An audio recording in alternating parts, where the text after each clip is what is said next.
What more can you tell us about these latest developments? Well, first of all, let's remind our audiences that this is the first time since the war with Pakistan in 1971 that India has crossed over into Pakistani territory to conduct airstrikes. Usually skirmishes around the line of control, which is the de facto border for Pakistan and India, is not uncommon, but strikes of this nature are extremely rare.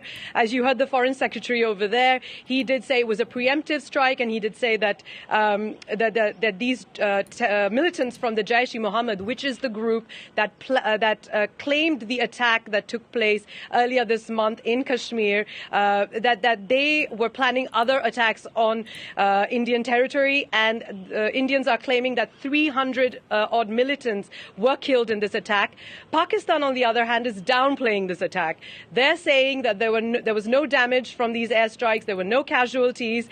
In fact, the Pakistani army spokesman said earlier today on Twitter that the Indian jets had to scramble and leave hastily after dropping their payload because Pakistani jets were gathering. So we're getting conflicting narratives of what really went on over there.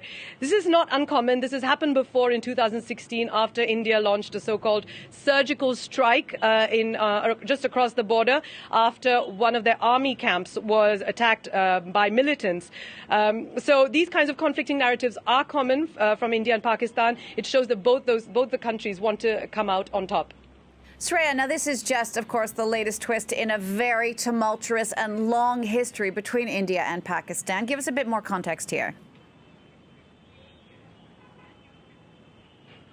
Yeah, so this is not the first time that tensions tensions are always brewing between the two neighbors rather. And the last time there was a full-scale war was in 1999 in Kargil, and since then we haven't really seen a full-blown war between the two countries. But let's remember also what the context is right now in India. There are elections coming up in a couple of months. Prime Minister Narendra Modi has been under tremendous pressure to respond to the attack that claimed the lives of 44 people in Kashmir, in one of the deadliest attacks in Kashmir in decades. So people have been congratulating him. People have been congratulating the Air Force, and even all political parties have been united in saying that this was the right thing to do.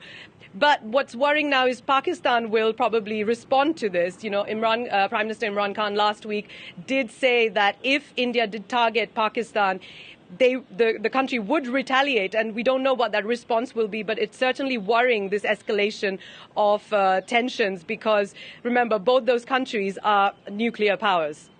Shreya, thank you so much for that. That's Shreya Banerjee reporting for us from New Delhi.